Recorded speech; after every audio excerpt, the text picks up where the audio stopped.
Hello everyone, good morning. Welcome to Saurav classes. मैं हूं चीनू ठाकुर जायसवाल। जैसा कि आप जानते हैं कि एनटीए का पेपर साल में 2 बार होता है और जून का पेपर होने वाला है। उसकी प्रिपरेशन ऑलरेडी हम लोगों ने स्टार्ट कर दी है। पेपर 1 जो कॉमन है सभी के लिए, वो मैं आपके साथ शेयर करती हूँ। इसके टीचिंग एप्टीट्यूड अभी अभी शुरू किया है, टेंशन मत लेना, फटाफट से ज्वाइन कर लो क्योंकि ये सभी के लिए है। ठीक है, सारे स्टूडेंट्स के लिए कॉमन है, पेपर सबको देना है। इसकी जो इन्फॉर्मेशन है, इनिशियल इन्फॉर्मेशन की कितने यूनिट्स होते हैं, वो सारे जो है एक वीडियो में मैंने डाल दिया है। आज का क्लास है पार्ट 3, तो ये थर्ड क्लास हो रही है, टेंशन मत लो। अभी अभी ज्वाइनिंग है, बाकी 2 क्लासेस आप देख लेना, ठीक है, वीडियोस। तो आज की क्लास में हम पढ़ेंगे बेसिक रिक्वायरमेंट ऑफ टीचिंग, और पेपर 2 जिसका हिस्ट्री है वो भी क्लासेस यहाँ पे ले सकता है। ठीक है, basic requirement of teaching important topic है इस एग्जामिनेशन का, क्योंकि टीचिंग एप्टीट्यूड से रिलेटेड बहुत सारे क्वेश्चन आते हैं। और ये तो मुझे लगता है कि ये टॉपिक आप लोगों को ना, जैसे पूरा टीचिंग एप्टीट्यूड जो है वो तो बहुत अच्छे से समझ आना ही चाहिए, क्योंकि आपका जो एम है नेट करने का, वो एम क्या है? टीचर बनना ना, प्रोफेसर बनना, एजुकेटर बनना। आपको जीआरएफ क्वालिफाई करते हैं तो रिसर्च करना। बट सब ऑल इन ऑल आप एक टीचर ही हैं। ठीक है, आपको सिखाने का मतलब एक सौभाग्य मिलेगा, ये कह सकते हैं। So let's start today's class. It's related to basic requirement of teaching. ठीक है, क्वेश्चंस हमारे जो आ रहे हैं एनटीए नेट के, थोड़े टफ आ रहे हैं, तो उनको समझते हुए आपको पहले अपने कॉन्सेप्ट्स को क्लियर करना बहुत ज़रूरी है। टीचिंग एप्टीट्यूड आपका एनटीए का जो पेपर 1 जो है ना, उसके 10 यूनिट में से सबसे पहला यूनिट है। तो ये पूरा यूनिट जितने भी पार्ट्स में कवर होगा, इसको करने के बाद में, ठीक है, हम लोग एक मॉक टेस्ट पेपर जरूर प्रिपेयर करेंगे, जिसमें कि आप सब लोग पार्टिसिपेट जरूर करना। अगर आपको फर्दर इसके लिए जानकारी चाहिए तो सौरभ सर क्लासेस के साथ आप जुड़ सकते हैं। इन्फॉर्मेशन आपको हमारी टीम दे देगी। ठीक है, चलो बेसिक रिक्वायरमेंट समझते हैं टीचिंग की, एक एक लाइन समझते हुए। क्या रिक्वायरमेंट है टीचिंग की? कि स्टूडेंट जो है और टीचर जो है, इनका रिलेशन है क्या एक्चुअली मैं समझो तो टीचर एक इंडिपेंडेंट वेरिएबल है। वेरिएबल कौन होता है? जो किसी पर प्रभाव डाले। ठीक है, और इंडिपेंडेंट वेरिएबल होता है जिसके ऊपर प्रभाव पड़ेगा। स्टूडेंट क्या है? Dependent variable. ठीक है, यानी एक टीचर अगर कुछ करेगा वो इंडिपेंडेंट वेरिएबल है, वो कुछ भी कर सकता है, बट उसके करने से प्रभाव जिस पर पड़ेगा वो डिपेंडेंट हो जाएगा। आ रही बात समझ में? तो इंडिपेंडेंट हो गया आजाद वेरिएबल। ठीक है, वो कुछ भी कर रहे हैं तो उसका इम्पेक्ट स्टूडेंट पे पड़ रहा है, तो टीचर को तो बहुत कुछ करना पड़ेगा सोच समझ के।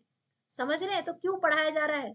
तो बेसिक रिक्वायरमेंट जो टीचिंग की होती है, वो होते हैं वो किस तरह से अपने लर्नर के साथ अपने जो उसकी टेक्टिक्स है वो यूज कर रहा है। ठीक है, टीचर बहुत सारे मेथड्स यूज करता है, स्ट्रैटेजी बनाता है, तरह तरह के एड्स यूज करता है, जो सहायक सामग्री होती है वो यूज करता है, लर्निंग मटेरियल यूज करता है, जिससे कि वो एक परफेक्ट टीचर बन सके।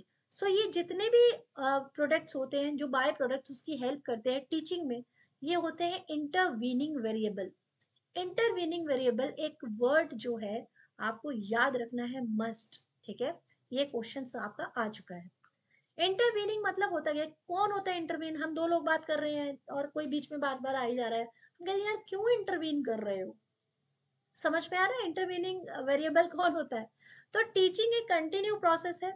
सो patience, motivation, determination and focus are the real forces which keep students on track. Exactly, अगर टीचर पेशेंस नहीं है, भले ही उसमें कितनी भी नॉलेज हो, अगर वो पेशेंटली अपने स्टूडेंट की बात नहीं सुन सकता, ही or she can't be a good teacher.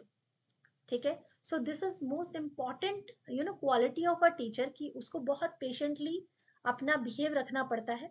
Motivation बहुत जरूरी है। एक टीचर बस क्लास में आकर ब्लैक बोर्ड पे पढ़ा दे और आपको वो मोटिवेट नहीं कर रहा है किसी भी तरीके से, तो आपको एक इंटरेस्ट नहीं आएगा मन में। तो मोटिवेशन देने वाला, डिटर्मिनेशन, बिल्कुल, डिटर्मिनेशन और फोकस। टीचर के ऊपर ये सारी रिस्पॉन्सिबिलिटी इसलिए होती है क्योंकि आप एक टीचर सामने खड़ा है और सामने बहुत सारे स्टूडेंट है, तो सारे स्टूडेंट आपकी कोई चीज को पढ़ेंगे या सुनेंगे तो कारण होने चाहिए। ठीक है, teaching is a complex activity, ये एज इट इज सेंटेंस को याद रखिए, एज इट इज क्वेश्चन भी आया हुआ है, ठीक है। So the teacher needs to be devoted and determined for the best, sorry better, ठीक है, बेटर फ्यूचर ऑफ स्टूडेंट्स। बिल्कुल टीचर के मन में ये नहीं कि अरे सैलरी नहीं आ रही है, मैं आज थोड़ा कम पढ़ाऊंगा तो कल मेरी अच्छी सैलरी आएगी, ये सब चीजें दिमाग में होंगी तो वो कभी अच्छा टीचर बन ही नहीं सकता। ऐसी बहुत सारी बातें, just an example I am saying, ठीक है। तो टीचर डिवोट होना चाहिए अपने स्टूडेंट्स के लिए, ठीक है। Students should also have an interest in the subject, activities, learning material etcetera. अब ये समझो, अगर मैं यहाँ पर आऊं और डायरेक्ट बस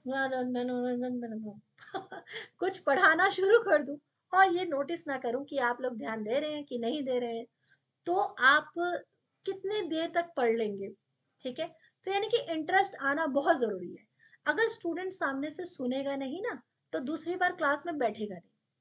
अब आज मैं क्लास ले रही हूँ, अगर आपको नहीं समझ में आ रहा होगा तो आप कमेंट सेक्शन में लिखेंगे नहीं समझ में आ रहा, और मैं उस चीज को इग्नोर कर दूँ, ठीक है। तो ऐसे टाइम पर नहीं चल पाता।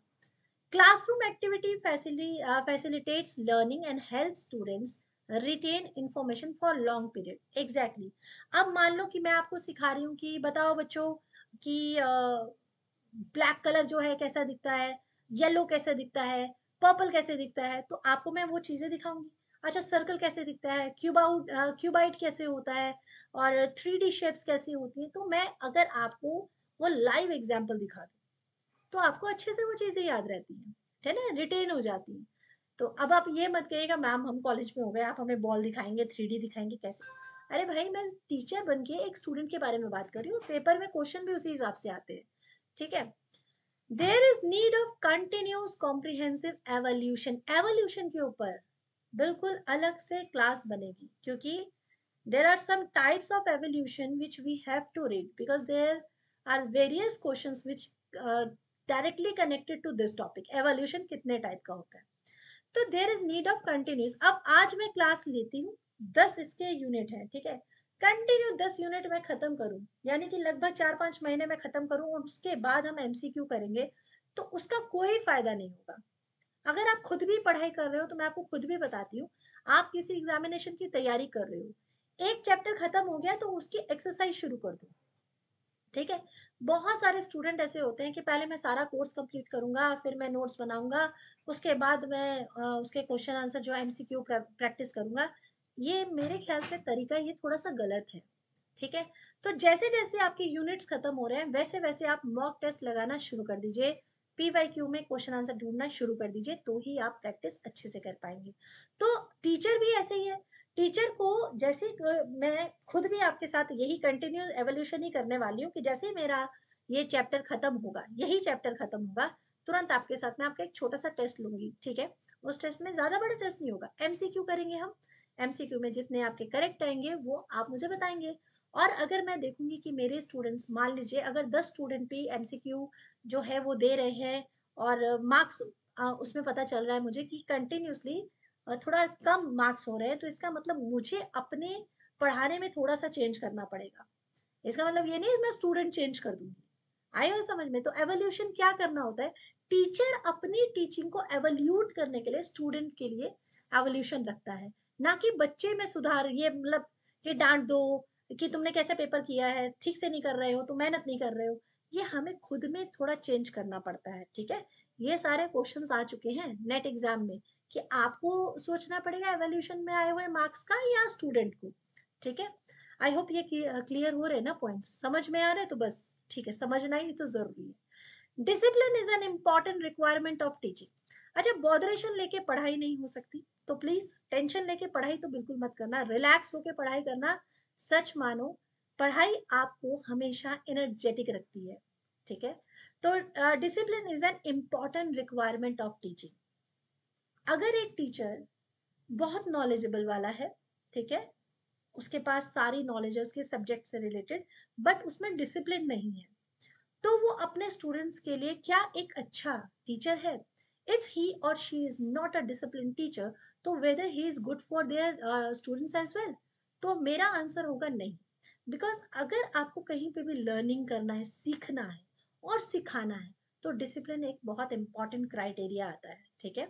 तो in the absence of discipline in the class the teacher will not be able to teach students, ठीक है। क्वेश्चन भी बिल्कुल ऐसे ही घूम के आएगा कि टीचर नॉलेजेबल है, उसको अपने सब्जेक्ट का 100% नॉलेज है, लेकिन उसमें डिसिप्लिन नहीं है, तो what's your views, he is a good teacher और यस और नो, ठीक है। तो ये असर्शन, रीजनिंग क्वेश्चन कहीं पे भी आते हैं, बहुत सारे बच्चे असर्शन वाले क्वेश्चन से घबरा जाते हैं, बट मुझे, मैं मतलब खुद आपको बता रही हूँ, जब आप किसी चीज को कॉन्सेप्टली ठीक सुनोगे समझोगे ना, तो आप किसी चीज से नहीं घबराओगे। हाँ, लेकिन अगर कहोगे कि नहीं क्या ज़रूरत है क्लास पूरा लेने की, अच्छा ये बेसिक रिक्वायरमेंट पढ़ा रहे हैं, हम सीधा एमसीक्यू करेंगे, तो नहीं समझ में आ पाएगा। सच मानिए पहले आप कॉन्सेप्ट क्लियर ज़रूर कर लीजिएगा, ठीक है? Classroom environment should be such that it encourage effective communication and interaction, ठीक है? यानी कि क्लासरूम का एनवायरनमेंट कुछ ऐसा होना चाहिए। मैं सच बताऊँ तो मुझे भी कभी-कभी ऐसा लगता है कि जब मैं आपको ऐसे पढ़ा रही होती हूँ कंप्यूटर पे, तो कभी-कभी मन करता है कि स्टूडेंट सामने लाइव में बैठे हों और वो रिप्लाई करें। इन्हीं चीज़ों को कंप्लीट करने के लिए हम लोग प्लान कर रहे हैं लाइव सेशन भी, ठीक है? तो अगर ये कोर्स इस तरह से कंटिन्यू क्रैश कोर्स जो है चल रहा होगा, तो बीच में कहीं न कहीं लाइव सेशन ज़रूर रखा जाएगा, ठीक है? और इंटरेस्ट बढ़ाने के लिए। Knowledge of teaching methods, effect of teaching, principle of teaching, knowledge of subject, knowledge of nature of students, etc. also required for effective teaching.